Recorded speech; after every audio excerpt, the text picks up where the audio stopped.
안녕하세요. 네, 오늘 세 번째 시간 핵심 주제 3번 수요의 법칙과 수요 곡선입니다. 자, 굉장히 중요해요. 이제 지금부터 한 5강 정도 3강부터 8강까지가 아주 우리 경제학의 기본이 되면서도 시험에서 엄청 잘 나오는 아주 중요한 부분이니까 정신 바짝 차리셔야 됩니다. 자, 오늘 포인트를 좀 보면 중요한 사항은 수요량의 변화는 곡선 위에서 움직이고요. 그 다음에 수요량이 아닌 그냥 수요의 변화는 곡선 자체가 이동합니다. 요거 꼭 아셔야 돼요. 그 다음에 이따가 나오겠지만 유량이란 놈이 나오고 저량이란 놈이 나오는데 요 유량과 저량을 구별하실 줄 아셔야 돼요. 그 다음에 이제 나중에 요거는 끝나고 잠깐 살펴볼 건데 우리가 주로 수요 곡선이라고 얘기하면서 정작 그리는 건 이렇게 직선으로 그리거든요. 공급 곡선이라고 얘기해놓고 정작 그리는 건 공급 직선으로 이렇게 그려요. 그래서 왜 곡선을 직선이라고 그리면서 곡선이라고 부르느냐, 뭐 이런 이유도 한번 끝에 가서 살펴보도록 하겠습니다. 자, 일단 정의가 나오는데 수요가 있고요. 수요량의 정의가 나오는데 여기서 우리는 수요의 정의가 중요해요. 수요량은 요건 몰라도 되는데 일단은 요 비교를 하는 게 중요합니다. 요 수요량은 요 정의 자체보다 비교가 중요한데 뭐냐면 이거예요. 수요량은 뭐냐면은 이따가 우리가 수요 곡선을 그릴 텐데 요 보세요, 여러분들. 요게 평면이 PQ 평면이 나와요. 항상 요 PQ 평면에서 그리는데 요 P가 가격, 그리고 Q가 수량이에요. 그리고 수요 곡선이 이렇게 우하향합니다. 근데 수요량은 뭘 의미하냐면 이렇게 생각하시면 돼요. 이 수요 곡선 상의 한 점들 있죠. 요 한 점들을 얘기할 때, 한 점을 얘기할 때 수요량이라고 부르고요. 그 다음에 수요는 뭐냐면은 그냥 이 직선 자체에 있는 이 직선 수요 곡선 자체를 얘기한다. 이렇게 보시면 됩니다. 조금 더 근데 이거를 경제학적으로 얘기하면 이런 거예요. 자, 모든 가격대에서 수요량이니까 지금 모든 가격에서 수요량이 다 여기 되는 거죠. 그래서 요게 수요가 되는 거예요. 몰라도 돼, 됐어. 자, 이따가 요 수요에 대해서는 이따 요 정의가 중요한데 왜 제가 이 설명을 드리냐면 이따가 수요의 변화가 나오고 수요량의 변화가 나오거든요. 그것 때문에 제가 요걸 이렇게 대비해서 설명드린 거예요. 따라서 보세요. 아까 수요량은 뭐라 그랬어요? 요 수요 곡선상의 점 하나하나라 그랬죠. 그죠? 그러니까 만약에 수요량의 변화면은 곡선 상에서 요렇게 이동을 해요. 점들이 이동을 하는 건데 수요의 변화는 모든 가격대의 요 직선 자체를 의미하니까 수요의 변화는 곡선 자체가 이렇게 이동을 해버립니다. 이따가 볼 거예요. 그거는 미리 말씀드리는 거고 그 다음에 자 이제 요 정의 자체는 수요량은 별로 안 중요하고 요 수요가 요 정의가 되게 중요합니다. 한번 읽어볼까요? 일정 기간 동안 소비자들의 상품을 구입하려는 의사예요. 그러니까 아직 산 거는 아니고 요 상품을 살까 말까라고 계획을 짠다. 이렇게 보시면 됩니다. 그래서 여기서 중요한 포인트는 뭐냐면 일정 기간 동안 요게 중요해요. 왜냐하면 요 일정 기간 동안의 수량은 뭘 의미하냐면 유량을 의미합니다. 유량. 자, 그럼 이 유량이 뭐냐? 유량이 바로 유량을 알려면 뭐하고 비교해서 알아야 되냐면 유량과 대치가 되는 반대의 뜻이 있는 저량을 같이 비교해서 공부해야 되고 요게 시험에 굉장히 잘 나와요. 다음 숫자는 유량인가 저량인가 이런 문제들이 잘 나오거든요. 자, 한번 볼게요. 유량은 뭐냐면은 영어로 flow라 그러는데 기간이 표시되지 않으면 의미가 없는 숫자나 금액을 얘기합니다. 이게 유량이에요. 근데 저량은 뭐냐면 기간이 중요하지 않아요. 한 시점에서의 숫자를 얘기합니다. 자, 그럼 예를 한번 들어서 제가 한번 설명을 해볼게요. 어떤 예를 들 수 있냐면 이런 거예요. 여러분들 소개팅은 자주 해보셨을지 모르지만 요즘에는 거의 뭐 그런 거 안 하는데 선 보죠, 선. 선이 소개팅의 상위 버전이에요. 이제 소개팅은 그냥 소개팅에서 잘 되면 연애를 하지만 선에서 잘 되면 결혼을 하거든요. 그러니까 훨씬 소개팅보다 선의 세계가 훨씬 냉혹하고 냉정합니다. 그래가지고 예를 들어서 남자하고 여자하고 딱 만났어요. 그것도 커피 한 잔에 3만 원씩 하는 호텔 커피숍에서 주로 선 보거든요. 선생님도 선 봤었어요, 예전에. 근데 요 선 볼 때 만나서 뭐 이렇게 선은 냉정하다 그랬죠. 그래서 딱 대뜸 만나자마자 이런 거 물어봐요. 여자가 남자한테 저 실례인지는 알지만 얼마 버세요? 딱 이렇게 물어봐요. 만나자마자. 커피가 채 식기도 전에. 선은 괜찮아요. 소개팅에서 그런 거 물어보면 되게 실례인데 선은 괜찮단 말이에요. 그래가지고 남자가 이렇게 얘기해. 저 1,000만 원 법니다. 딱 이렇게 얘기했어. 그래가지고 이분이 좀 기분이 좋아지셔가지고 이 얘기 저 얘기 하다가 자동차는 뭐를 타고 다니세요? 이렇게 물어봤어요. 자동차 뭐 타고 다니까 남자가 제가 소득이 시원찮아가지고 자동차를 못 끌고 다닙니다. 이렇게 얘기했거든. 그러니까 여자가 아니 한 달에 1,000만 원씩 버는 분이 자동차가 없어요?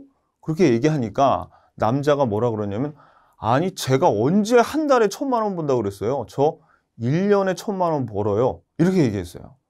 뭐 느끼는 거 없습니까, 여러분? 그렇죠. 이게 무슨 얘기냐면 여기에서 이 1,000만 원이라는 남자의 소득을 여자가 물어봤을 때 이렇게 정확하게 물어봤어야죠. 어떻게? 기간을 얘기해야 돼. 기간을 표시해가지고 저기 당신 한 달에 얼마 벌어? 이렇게 물어봤어야지. 그리고 이 여자가 남자한테 얼마 벌어요? 이렇게 물어봤더라도 남자가 대답할 때 제대로 대답했어야지. 기간을 명시해서 저 1년에 1,000만 원 법니다라고 기간을 얘기를 해줘야지 정확한 의미인 숫자가 되죠. 그걸 뭐라 그러냐면 우리가 유량이라 그래요. 유량. 근데 저량은 기간이 필요하지 않단 말이에요. 이 저량 같은 거는 이런 거죠. 가게를 가가지고 사과의 가격을 물어보는데 아저씨 이 사과 지금 얼마예요? 라고 한 시점에서 물어보는 겁니다. 사과 가격을 물어보면서 여러분들이 저 아저씨 이 사과 2달 동안 얼마였었죠? 이렇게 물어보진 않잖아요. 그죠? 무슨 의미인지 아시겠죠? 그래서 유량과 저량 요 의미 구별을 잘 하셔야 돼요. 아셨죠? 그러니까 기간이 명시되어 있지 않으면 의미가 없는 숫자가 유량, 즉 기간이 반드시 표시가 돼야 돼요.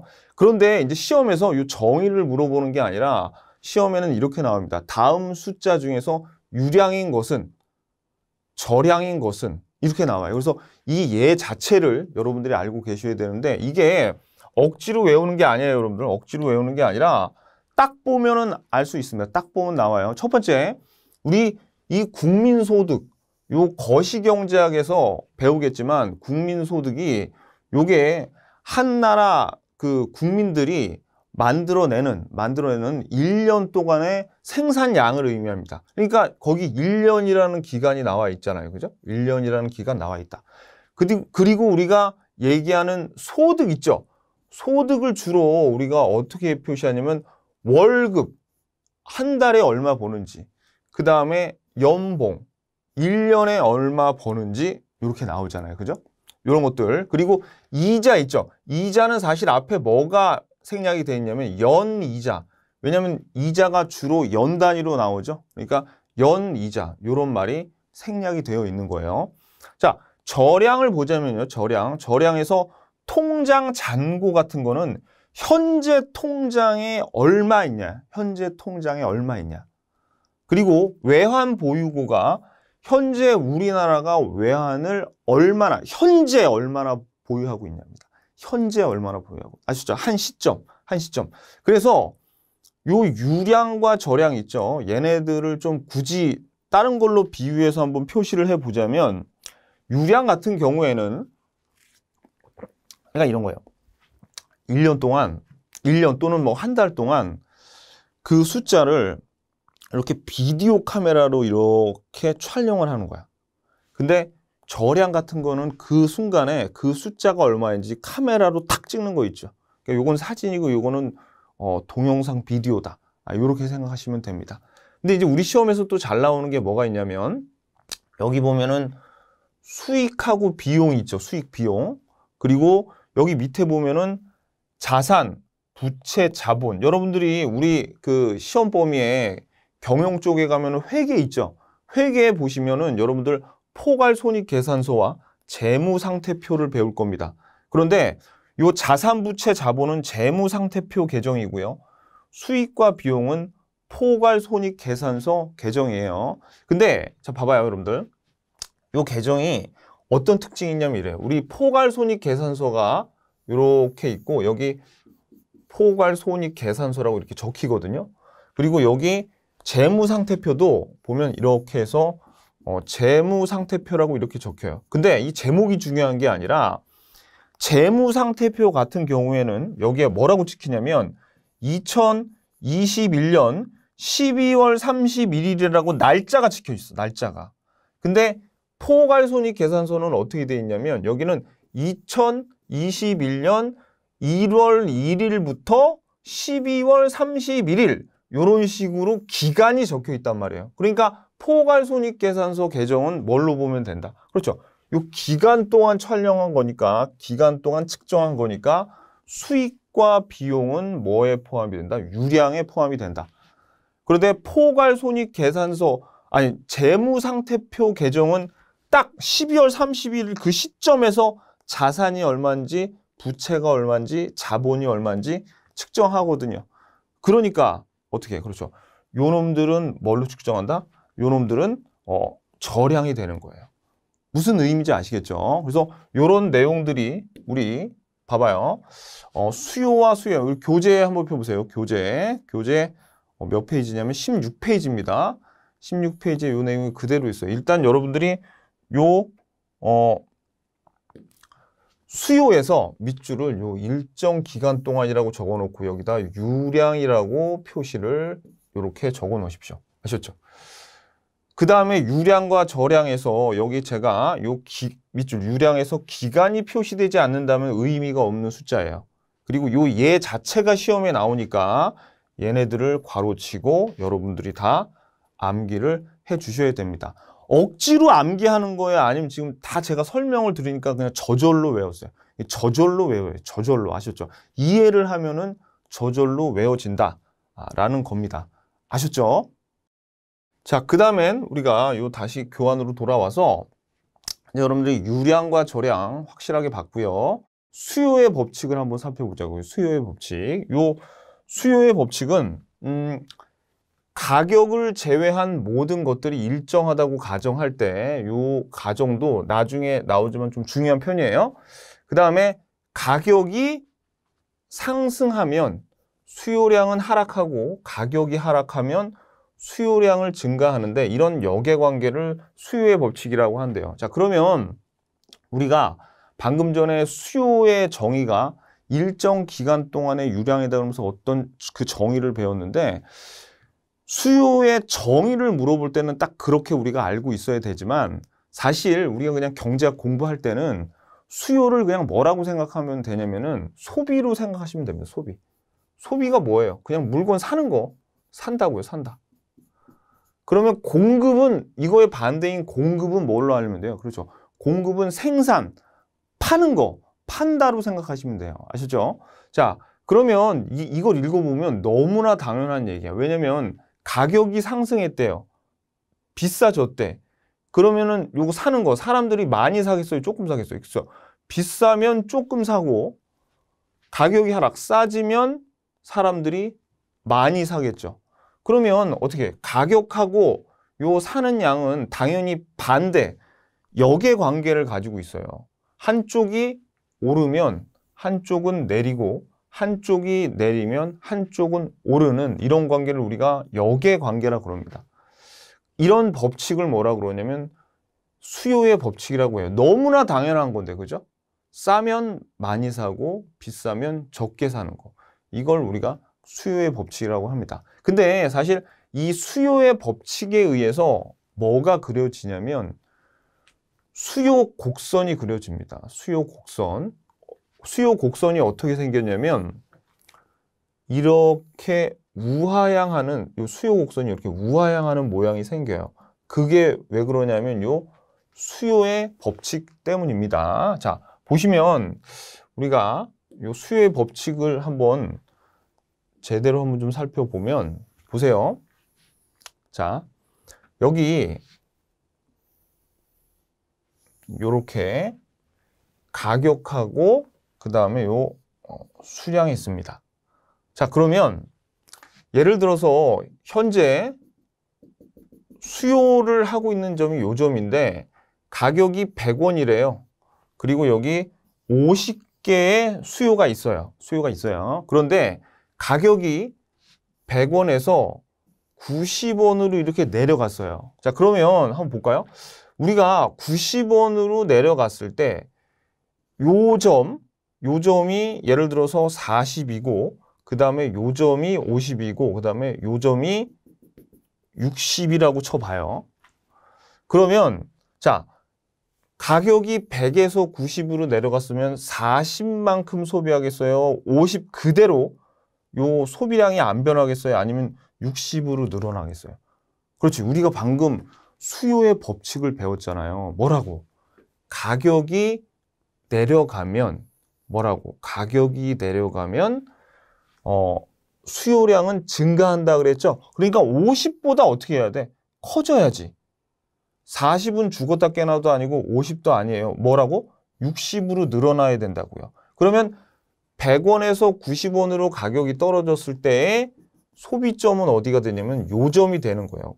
90, 가격 90, 수요 60 이렇게 되는 거야. 그럼 점 두 개가 나왔네. 그래서 이 점 두 개를 이어서 직선을 이렇게 그어보니까 어이구 수요 곡선이 어떻게 돼요? 이렇게 우하향하는 모양이 됐네요. 그래서 수요 곡선이 우하향하는 모양이 나오는 게 수요의 법칙을 그대로 따라하면 우하향하는 모양이 나오는 겁니다. 이걸 우리가 뭐라 그러냐면 우하향한다라고 얘기해요. 왜? 이렇게 오른쪽으로 갈수록 점점 밑으로 내려가잖아요. 그래서 이걸 우하향. 그럼 이건 뭐예요? 이렇게 가면 이거는 우상향이라 그래요. 우상향. 우상향은 나중에 배우겠지만 공급 곡선은 우하향합니다. 근데 수요 곡선은 우하향한다. 이렇게 방향도 여러분들이 알고 계셔야 돼요. 아셨죠? 자, 그래서 우리가 요 수요의 법칙에 의해서 이렇게 수요 곡선이 우하향한다는 걸 알았는데, 자, 이 수요의 법칙이라 그래가지고 항상 가격이 상승하면 수요량은 하락하고 가격이 하락하면 수요량은 증가하는 이런 법칙을 거스르는 애들이 있어요. 어떤 애들이 이걸 거슬리는 거냐면 여기 나온 기펜제하고 베블렌 효과라는 겁니다. 그러면 얘네들은 어떤 성질을 가지고 있냐면 원래 가격이 상승하면 수요량이 하락해야 되는데 가격이 올랐음에도 불구하고 수요가 증가해요. 기펜제는. 그리고 베블렌 효과도 마찬가지로 가격이 오를수록 더 사람들이 많이 사. 그러면 베블렌 효과의 포인트는 뭐냐면 과시욕입니다. 과시욕. 사람들이 명품 같은 거 있죠? 명품 같은 거는 사람들이 자기의 어떤 부를 과시하기 위해서 명품같이 브랜드 있는 것들은 사람들이 많이 산다고 이렇게 베블렌이 경제학자예요. 이렇게 생각했어요. 그래서 베블렌 효과에서는 자, 봐봐요. 가격이 오를수록 과시욕 때문에 수요가 증가하는 현상인데 이것도 수요의 법칙의 예외적인 현상이에요. 왜? 가격이 오를수록 더 많이 사니까. 근데 기펜제는 과시욕 때문이 아닙니다.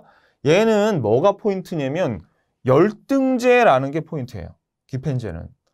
가격이 오르면 수요가 증가하고 가격이 내리면 수요가 감소하는 제어를 기펜제라고 하는데 얘네들은 수요의 법칙에 예외적인 제화가 되는 겁니다. 그래서 얘네들은 열등제예요. 나중에 뒤에 요게 한번 자세히 나오는데 그때 설명을 드리겠지만 지금 당장은 여러분들이 요거 두 개를 알고 계셔야 돼요. 시험에 나옵니다.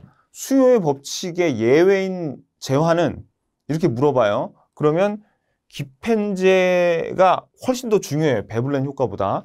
기펜제하고 베블렌 효과가 나오는데 열등제가 아직 여러분들 뭔지 안 배웠는데 다음 시간에 배울 거거든요. 그리고 뒤에 한 번 더 나오니까 그냥 이렇게 하세요. 기펜제는 열등제, 베블렌 효과는 과시욕. 요렇게 일단은 암기하고 계셔라. 아셨죠? 그러면 제가 방금 전에 뭐라고 물어봤냐면 수요의 법칙의 예외적인 것은 이렇게 물어봤잖아요. 근데 물음을 다른 식으로 물어볼 수 있어, 시험에서. 어떤 식으로 물어보냐면 다음 우상향하는 곡선이 수요 곡선이라고 하는데 이런 성질을 가지고 있는 재화는 무엇인가? 라고 물어볼 수 있단 말이에요. 왜? 그렇죠. 원래 수요의 법칙을 따르면 수요 곡선이 어떻게 돼야 돼요? 이렇게 우하향하는 게 정상이거늘 얘네들은 수요의 법칙과 반대가 되겠죠. 그래서 얘네들 기펜제와 베블렌 효과에 의한 수요 곡선은 이렇게 우상향하는 형태를 띠게 되는 거예요. 그러니까 우리가 시험에서 물어볼 때는 수요의 법칙의 예외인 것은 이라고 물어보는 물음이나 아니면 수요 곡선이 이렇게 우상향하는 재화는 이라고 물어보는 두 개의 물음은 똑같다는 겁니다. 무슨 얘기인지 아시겠죠? 오케이. 그래서 이건 암기해 두세요. 베블렌 효과는 요거만 알면 되는데 기펜제는 상당히 중요합니다. 나중에 뒤에 가서 다시 한번 나오니까 일단은 기펜제가 열등제구나 까지만 여러분들이 아시면 됩니다. 오케이, 됐어요. 자, 그 다음에 수요량의 변화와 수요의 변화를 좀 살펴보겠는데 수요량의 변화는 아까 뭐라 그랬냐면 여기 직선에 있는 한 점이라 그랬죠. 그래서 예를 들어서 100원일 때 5개를 소비하는 이 재화의 점이 A점에 소비를 하고 있었다면 50원일 때는 10개를 소비합니다. 그러니까 어떻게 지금 가격이 100원에서 50원으로 내렸을 때 수요량이 5에서 10개로 바뀌었으니까 A점에서 어떻게 이동하고 있어요? B점으로 이렇게 이동을 하고 있죠. 이걸 우리가 뭐라고 그러냐면 수요량의 변화라고 하는 거예요. 수요량의 변화. 그럼 수요량의 변화는 뭐예요? 수요량의 변화는 직선상에서 움직이는 거. 힘들어 죽겠네. 뭐라고요? 직선상에서 움직이는 거. 직선 위에서 움직인다고요. 이게 수요량의 변화예요.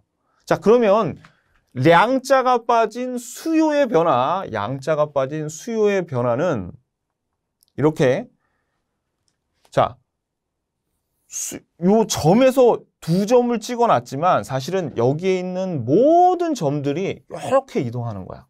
근데 뭐 그런 것까지는 알 필요 없고 우리는 그냥 뭐라고 생각하면 돼요?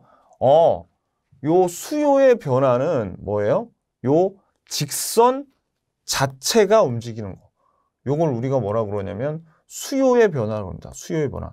직선 자체가 수요 곡선 자체가 이렇게 이동을 한 게 이게 수요의 변화예요. 그러면 수요량의 변화와 수요의 변화를 일으키는 원인, 즉 직선상에서 움직이게 만드는 원인이 뭐고 요 직선 자체를 움직이게 만드는 원인이 뭐냐면요. 이게 포인트예요. 이게 너무너무 중요한 건데 요 가령 A점에서 B점으로 이렇게 이동시키는 수요량의 변화 있죠?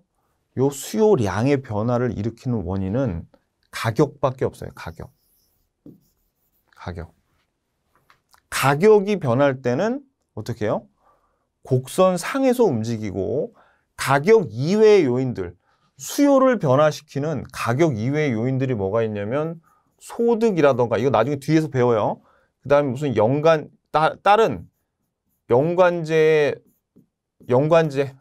지금 하면 여러분들 놀래 안 돼. 뭐 다른 소득, 기호 또는 광고.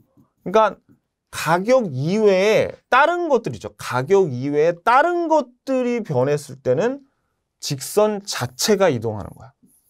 직선 자체가. 어려워요? 아니면 그냥 저절로 외워지는 거예요? 아니, 너무나 쉽잖아요. 다시 봐봐요. 요 수요 곡선 상에서 움직이는 요인이 뭐라고요? 그렇지. 가격 하나밖에 없다고요. 가격. 그 다음에 요 수요 곡선 자체를 움직이는 요인은 뭐예요? 그렇지. 가격 이외의 것. 무슨 얘기인지 아시겠죠? 요 직선 상에서 움직이게 만드는 거는 가격, 곡선 자체를 움직이는 거는 가격 이외에 다른 모든 것. 오케이. 이렇게 아시면 됩니다. 아셨죠? 요게 수요량의 변화와 수요의 변화인데, 자, 요게 아니라, 이제 봐봐요, 여러분들. 그러면 우리 책을 보면서 한번 정리를 좀 해보자고요. 자, 수요의 법칙은 제가 이렇게 했는데, 일단은 요 수요의 법칙에서, 봐봐요. 가격을 제외한 모든 것이 일정하다고 가정할 때, 여기에서 여러분들 요 가격에 일단 동그라미 치시고 요 가로 치세요. 사실 요 가정도 굉장히 중요합니다. 그래서 가격이 상승하면 수요량은 하락하고, 그죠? 그 다음에 가격이 하락하면 수요량은 증가하죠. 그러니까 가격과 수요량이 서로 어떤 관계? 역의 관계. 밑에다가 음의 관계라고 할 수도 있어요. 역의 관계라, 음의 관계, 혹은 반비례 관계. 다 똑같은 말입니다. 요걸 수요의 법칙이라고 한다. 그 다음에 밑줄. 이런 수요의 법칙의 예외적인 것이 바로 기펜제와 베블렌 효과 두 개가 있는데, 요 기펜제는 가격이 오르면 수요가 증가하고 가격이 내리면 수요가 감소하죠. 그래서 옆에다가 여러분들 하나 여기 조그맣게 그려놓으세요. 얘네들은 어떤 형태로 수요 곡선이 이렇게 우상향하는 모양으로 돼 있죠. 그죠? 요거 옆에다 그려놓으시고, 그 다음에 기펜제, 여기 동그라미. 열등제라고. 열등제. 기펜제. 베블렌 효과는 어떤 거? 과시욕. 과시욕. 요거. 오케이. 됐죠? 요거 정리하고. 그 다음에, 자, 수요량의 변화. 수요량의 변화는 아까 수요량의 변화가 뭐라 그랬냐면, 수요 곡선 상에서 이렇게 움직이고 있죠? 자, 근데 이게 너무나 중요한데, 뭐가 상승되지? 가격. 여기도 가격. 그러니까 요 수요 곡선 상에서 움직이게 만드는 원인은 뭐밖에 없다. 여기 있는 가격밖에 없다는 거. 이게 포인트예요. 아셨죠? 정말 너무너무 중요합니다. 너무너무 중요해. 오늘 배운 것 중에서 제일 중요해, 이게. 뭐라고요? 곡선 상에서 움직이는 수요량을 변화시키는 건 뭐밖에 없다? 가격. 오직 너뿐이야. 어떤 거? 그죠? 요 곡선 상에서 움직이게 하는 거. 오케이. 너무너무 중요합니다. 반드시 아셔야 돼요. 자, 그 다음에, 자, 볼까요? 수요의 변화. 자, 봐봐요, 여러분들. 일정하다고 가정했던 변수들 중에, 자, 밑줄 주세요. 가격 이외의 변수, 그러면 수요의 변화가 방금 전에 곡선을 이렇게 이동시키는 거라 그랬잖아요. 그러면 요거는 가격이 변해서 움직이는 거예요? 아니면 가격 이외에 다른 거? 그렇지. 가격 이외의 변수. 너무너무 중요해. 너무너무 중요해. 가격이 아니야. 그러니까 여러분들 위에다 확실하게 이렇게 적어요. 확인사살. 가격 아니야. 가격 이외의 변수가 변화해서 수요가 변화하는 것. 그렇다는 말은 이 곡선 자체가 움직인다는 것은 여기에 있는 모든 점들이 다 이렇게 움직이는 거예요. 이렇게. 그래서 요 인구수가 증가한다면 뭐 인구수 증가 때문에 곡선이 이렇게 움직였죠. 근데 여기서 인구수가 중요한 게 아니라 그럼 인구수가 증가했다는 거는 원인이 가격이에요? 아니면 가격이 아닌 거야? 그렇지. 가격이 아닌 인구수 증가로 이렇게 곡선이 이동한 거예요. 무슨 얘기인지 아시겠죠? 오케이. 좋았어. 요거는 예를 한번 읽어보시고요. 그래서 모든 가격대의 수요량이 증가한다는 게 여기 있는 모든 점들이 수요량이 다 이렇게 증가해서 요게 이렇게 직선이 이동으로 나타났다라는 겁니다. 많은 이런 과정 같은 거 필요 없어요. 우리는 시험 봐야 되니까 결과만 알면 된다. 그냥 곡선이 이동한다 이렇게 받아들이시면 됩니다. 오케이, 됐어요. 자, 그 다음에 계속 보자고요. 봐봐요. 그리고 요것도 중요해요. 수요의 변화가 만약에 수요가 증가하는 쪽으로 나타나면 수요 곡선은 우측으로 이동합니다. 근데 수요가 감소하는 방향으로 나타나면 이렇게 수요 곡선이 좌측으로 이동을 해요. 근데 한번 생각해봐요. 만약에 요 수요 곡선이 뭐랄까요? 뭐 사과 할까요? 사과? 만약에 인구수 있죠? 인구수가 증가한대요. 그러면 사람이 많아지면 사과도 많이 사 먹겠죠. 그럼 수요가 증가하겠죠. 그럼 왼쪽으로 이동해요? 오른쪽으로 해도 돼요? 오른쪽으로 이동한다고요. 수요의 증가는 오른쪽. 근데 전쟁이 터져가지고 사람 수가, 인구 수가 확 줄었대. 그럼 사과의 수요는 어떻게 된다? 그죠? 감소한다. 감소한다. 그죠? 요거. 그 다음에 요거 한번 해볼까요? 다른 거. 이번엔 요 수요 곡선이 뭐냐면은 그냥, 자동차라고 쳐요. 자동차. 자동차라고 쳐. 비싼 고급 자동차. 고급 자동차의 수요 곡선이 요거라고 쳐봐요. D0. 그런데 사람들이 그 국가가 수출을 많이 해가지고 국민 전체의 소득이 올라갔대요. 그럼 아무래도 사람들이 소득이 올라가면 어떻게 되겠습니까? 그죠? 더 많이 사겠죠? 그러니까 오른쪽으로 움직여요. 근데 그 해에 그 나라가 IMF 터져가지고 국민들 소득이 감소했대. 그럼 어떻게 됐어? 그렇죠. 이 수요 곡선이 왼쪽으로 움직이는 거예요.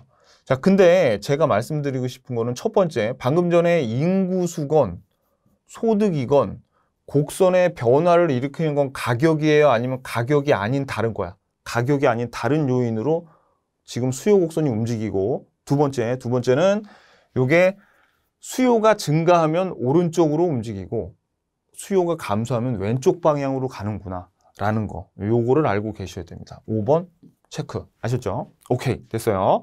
자, 그 다음에 이제 우리 요 핵심 예제 한번 풀어봐요. 핵심 예제. 수요의 개념에 대해서 옳지 않은 것은 1번, 수요의 법칙은 가격과 수요량이 서로 반비례함을 의미한다. 요게 아까 반비례하는 게 뭘 의미하는 겁니까? 요걸 우리가 뭐라 그랬냐면 반비례 밑줄을 긋고 요게 역의 관계 또는 음의 관계라 그랬죠. 맞고요. 그 다음에 수요는 유량의 개념이지 저량의 개념이 아니다. 맞습니다.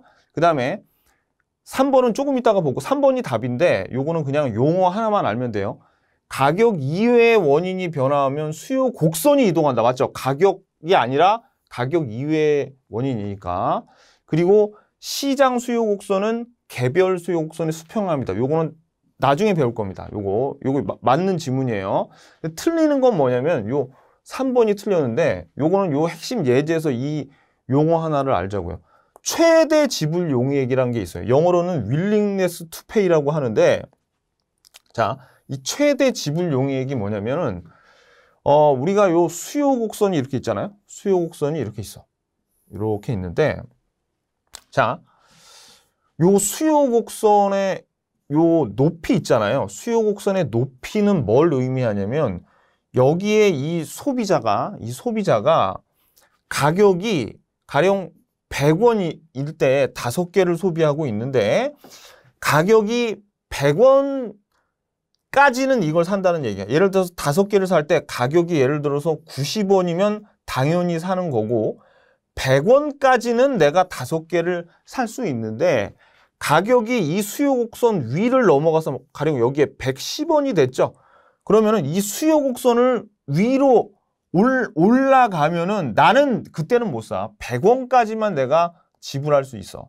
마찬가지로 여기에 10개를 살 때 요게 90원일 때 산다고 쳐봐요. 그러면 10개를 살 때는 90원일 때까지는 10개를 사는데 90원을 넘어가서 95원이면은 나는 10개를 안 살 거야 합니다. 그러면 이 수요 곡선의 높이는 뭘 의미한다? 뭘 의미하냐면 내가 요 수요량을 살 때 최대한 지불할 수 있는 용의, 기분이라 이거죠.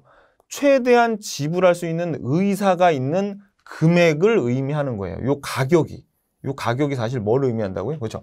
수요 곡선상에선 요거는 최대 지불 용액을 의미하는데 시험에는 얍삽하게 요거 갖고 속일 때는 자꾸 최소로 속여요. 그러니까 요거만 조심하면 돼. 다시 수요 곡선에서 봐봐요.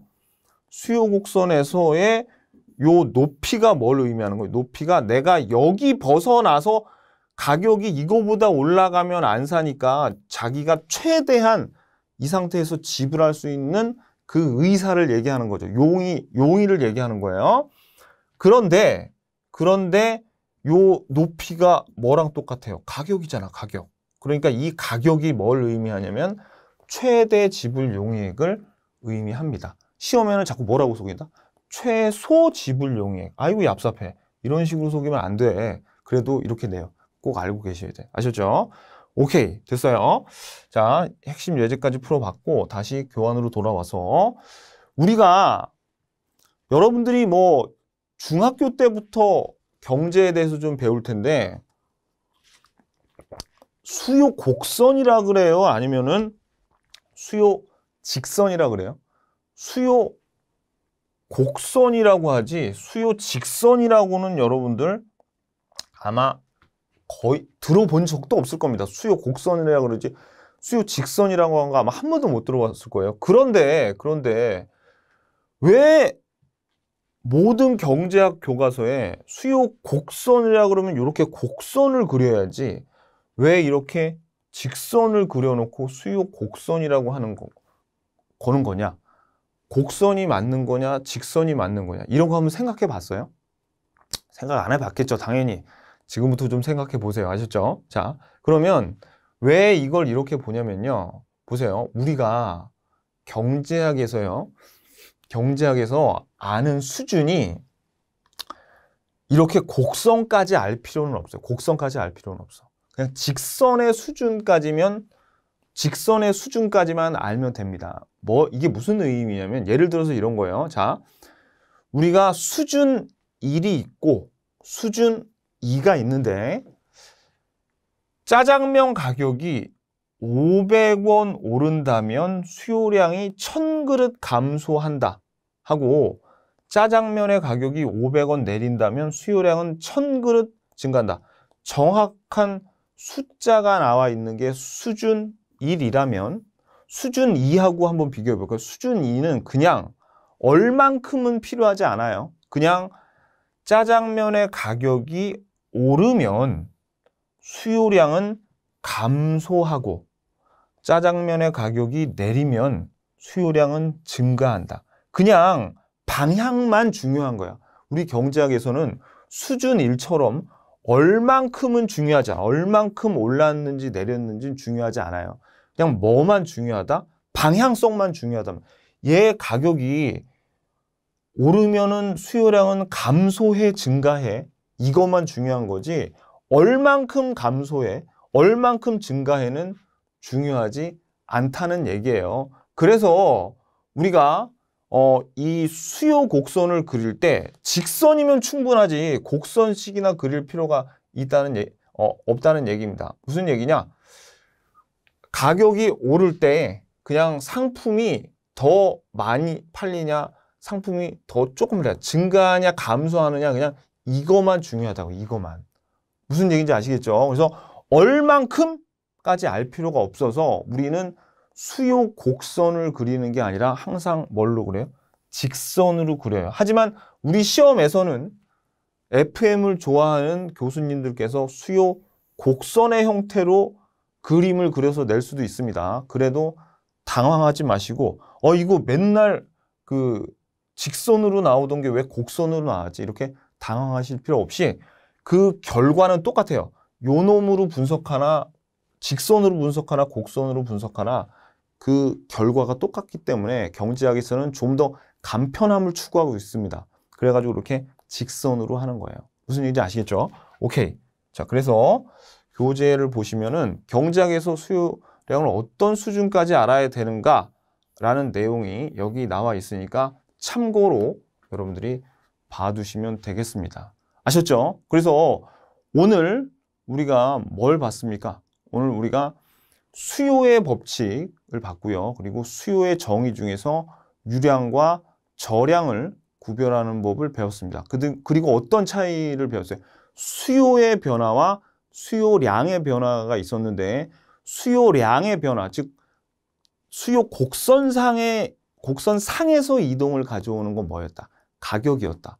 그거를 꼭 명심하시기 바랍니다. 아셨죠? 네, 오늘 수고 많으셨습니다. 안녕히 계세요.